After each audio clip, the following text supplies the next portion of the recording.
Good day mga ka-CRT.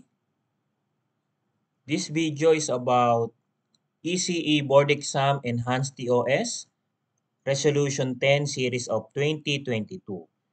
This is to give a quick view of the topics under the ECE Board Exam Enhanced TOS Table of Specification.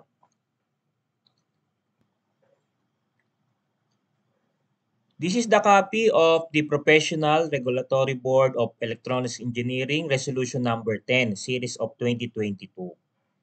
Ito yung papalitan or mag-i-issue ng bagong TOS, Table of Specification for ECE Board Exam. So, this is in 2022. Ang papalitan niya yung Series 2012. So, yung dating silabay wherein wala pang K to 12, sila by 2012 yon. And nag-take effect na yung K to 12 and nag-adjust ang ECE Board Exam TOS or syllabi. So 2012 to 2022, nagkaroon ng 10 years gap between two sets of syllabi. So you may browse on this. Available din to sa Google. And ang main source of this document is PRC. So available naman to sa public. Pwede nyo rin niyang makita sa Google or sa PRC website. PRC website is www.prc.gov.ph.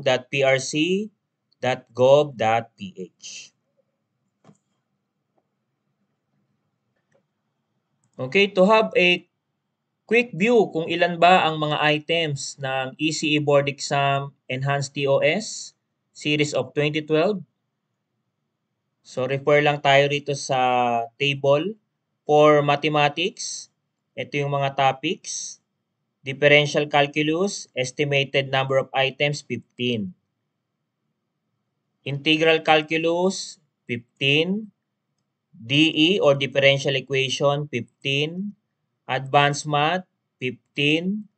Engineering data analysis, ito yung dating ProbStat 15 also. Then electromagnetics, yung mathematics part niyan, makikita nyo rin yan sa LX. Kaya may nakalagay na shares with LX. 9 items, yung estimated number of items. Signals, spectra, and signal processing, yung mathematics part niyan. Pero makikita nyo rin yan sa EST. So, 8 items. Feedback and control system, yung mathematics part niyan. Then, nakashare din yan sa LX. 8 items. Total of 100 items. So, ito yung mga topics sa Mathematics Board Exam ng ECE. Series of 2022. Then, let's go to GEAS, General Engineering and Applied Science, Enhanced TOS. So we have chemistry, estimated number of items 10. Physics 1, ito yung general physics. Ito yung physics na meron ang civil, mechanical engineering, electrical, and other engineering programs. So 15 items yan. And yung physics 2, this is intended for yung physics part na pang ECE. Like mga semiconductor, yan yung mga capacitor, inductor, and so on. So around 10 items yan. Then engineering economy, 6 items. Engineering management, 9 items. Technopreneurship, 10 items. Material science, 8 items. Computer programming, around 10 items. Environmental science, 10 items. ECE laws, 10 items. And computer-aided design, 2 items. A total of 100 items. For electronics or ELECs, these are the topics: DC electrical circuits, 12 items. AC electrical circuits, 12 items din. Electromagnetics, ito rin yung nakita natin sa topics under math. 8 items. Pero ito more on electronics part nung electromagnetics. Next, electronics devices, circuits, 14 items. Electronics circuit design, 14 items also. Electronic system, 8. Logic circuit and switching theory, 12 items. Microprocessor and microcontroller, 12 items. Feedback and control, ito naman yung LX part ng feedback and control, 8 items. A total of 100 items. Then last subject, EST in Enhanced TOS. Ito yung mga topics: signals and signal processing, 10 items. Principle of communication, 25 items. Digital communication, 15 items. Transmission and antenna, kasama na rin dyan ang radio wave, 23 items. Electronic system design, 7 items. And datacomms, 20 items. A total of 100 items.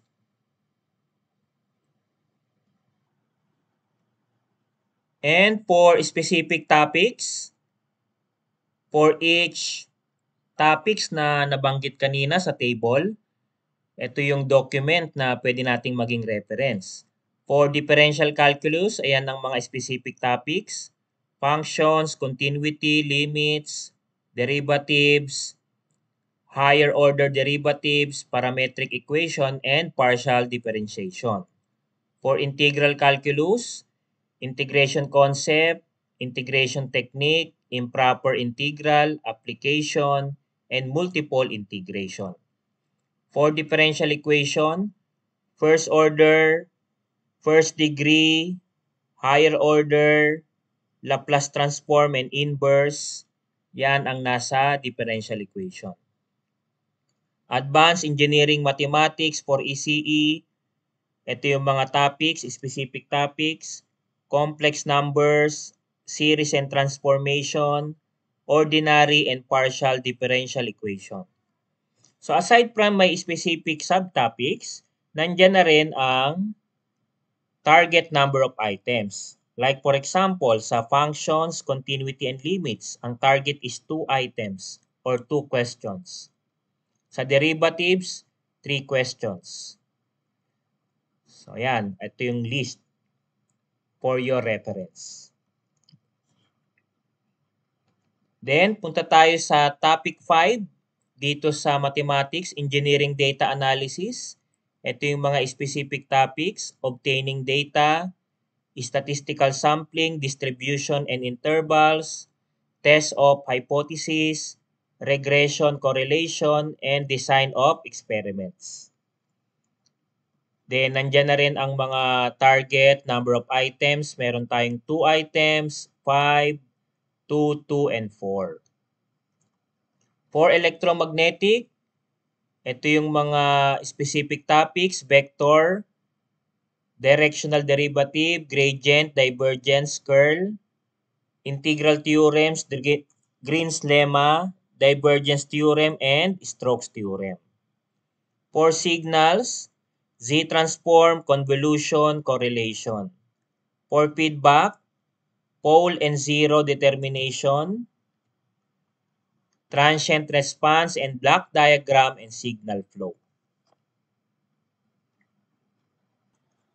For General Engineering and Applied Sciences or GEAS, ito naman yung mga specific topic. For chemistry, so we have energy, target items or questions, 3. Chemistry of engineering materials, target items, 3. Chemistry of nanomaterials, target items or questions, 2. Chemistry of the environment, 2. Then physics for engineers, we have the following subtopics: work, energy, power, impulse, momentum, kinematics, dynamics, rotation. Then dynamics of rotation, elasticity, oscillation, and wave. Fluid, heat transfer, electrostatics, electricity, magnetism, and optics. For topic 3 in JEAS, Engineering Economics, ito yung subtopics. Engineering Economics, Introduction Terms, Money-Time Relationship, Equivalence, Basic Economy Study Methods. Decision under certainty, and decision recognizing risk. Decision admitting uncertainty. For JEAS topic number 4, Engineering Management, ito yung mga subtopics. Evolution of Management Theory, Planning, Leading, Organizing, Controlling, Managing Products and Service Operation, Managing the Market Function, and Managing the Finance Function. For Technopreneurship, so we have these subtopics: Introduction, Customers, Value Proposition, Ethics, Social Responsibility, Globalization. Market Identification and Analysis, Creating Competitive Advantage. Business Models, Introduction to Intellectual Property, Execution and Business Plan, Financial Analysis, Accounting Basics, and Raising Capital. For topic number 6, under JEAS, Physics 2, Thermodynamics, Condensed Matter, Atom, Nuclear, Electricity, Magnetism, Inductance, and Optics. For topic 7, Material Science and Engineering, so review fundamental, modern material, atomic structure, interatomic bonding. Next, the structure of crystalline. Okay, economic, environmental, and societal issues in material science, structure and properties of ceramic, application and processing of ceramic, then polymer and its application, then electrical property, dielectric behavior, magnetic, optical, and thermal properties. So, yun yung mga subtopic under material science engineering. For computer programming, 10 items din yan. Ito yung subtopics: Introduction to Object-Oriented Programming, UML, Object-Oriented Analysis and Design, Programming Language Fundamentals, Advanced Programming Language Fundamentals, Exception Handling, and Graphical User Interface Programming. For Environmental Science and Engineering, ito yung mga subtopics: Nature and Ecology, Natural System and Resources, Environmental Concerns and Crises, Environmental Impact Assessment, and Sustainable Development. So, yan yung topic 9, Environmental Science and Engineering. Topic 10, ECE Laws, Contracts, Ethics, Standards, and Safety. So, 10 items din yan. Fundamentals of Laws, Obligation, and Contracts. Ayan ang mga subtopics. Pledge of ECE, CSC Guidelines, Board Examination, Regulating ECE, TRC. Practicing the ECE Profession, other ECE-related statutes, safety standards, and PEC codes, Philippine Electronic Code. Topic 11, CAD. So this is the subtopics: Introduction to CAD software, its environment, snapping, construction elements, dimensioning, plotting, and inputting of image. 2 items lang ang under ng CAD. So next, proceed tayo sa ELEX subtopics. Electronics Engineering. Yan yung tinatawag nating ELEX. So for topic 1 in ELEX, DC electrical circuits, here are the subtopics. Resistive network, mesh and node equation, network theorems, transient analysis, solution to DC network problems. Topic 2, AC electrical circuits. Here are the subtopics.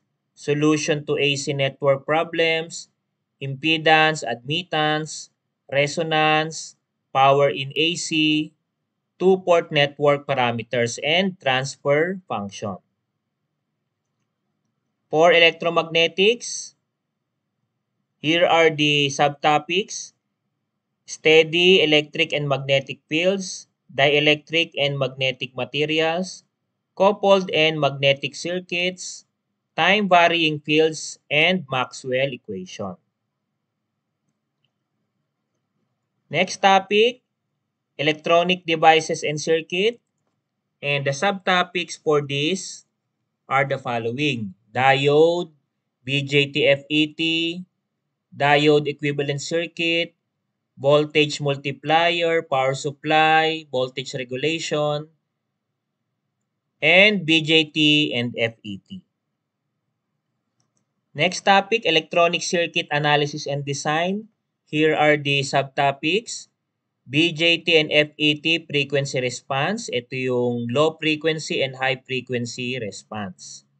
Cascade connection, current mirror, current source, differential and operational amplifier, feedback system, oscillator, and filters. Topic 6 in ELEX, electronic system and design.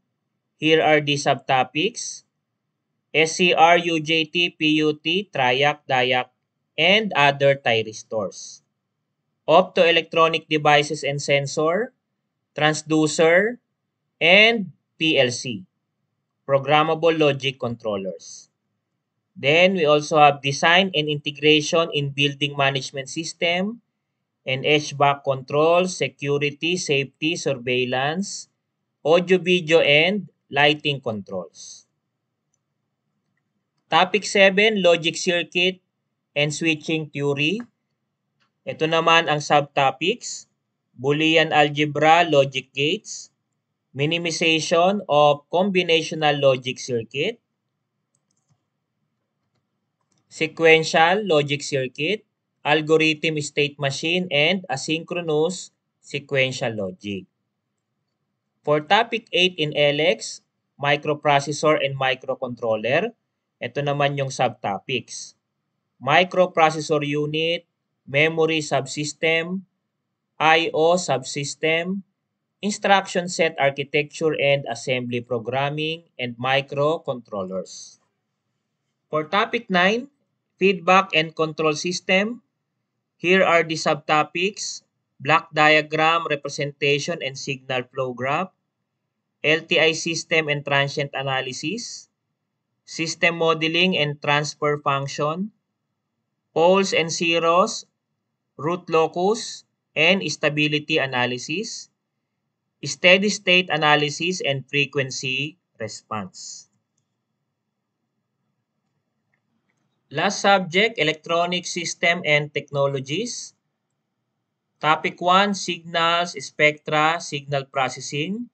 Here are the subtopics: classification and characteristics of signal, sampling theory and aliasing, difference equation for FIR and IIR filters, convolution and correlation, Z-transform, pole zero gain filters, Fourier transform, and filtering. Topic 2, principle of communication. Here are the subtopics: introduction to communication system, noise, amplitude modulation, radio receiver, and pulse modulation, digital modulation. Topic 3, Digital Comms. Ito yung mga subtopics. Intro to Digital Comms, Digital Transmission, PAM, PWM, PPM, and Pulse Code Modulation or PCM. Digital Comms, ASK, FSK, PSK, and QAM. Basic of Information Theory, Error Detection, FDM, TDM, WDM, FDMA, CDMA, TDMA. Topic 4, Transmission and Antenna System. Here are the subtopics. Transmission line, losses and parameters, matching transmission line, and Smith chart. Radio wave propagation, power density, field strength calculation, antenna system, waveguide, and fiber optics. For topic 3, electronic system and design, optoelectronic device sensor, transducer, interfacing techniques, PLC, building management system, including HVAC, security, surveillance, audio-video, lighting, supervisory control, data acquisition, fire and life safety controls. Topic 6, data communication, introduction to data comms, category of data comms, configuration and network topology, transmission mode, 2-wire versus 4-wire circuit. Types of synchronization, network components, network security, cryptography, open system interconnection, system network architecture, TCP/IP, character-oriented protocols, bit-oriented protocols, and LAN MAN WAN GAN ISDN/B ISDN.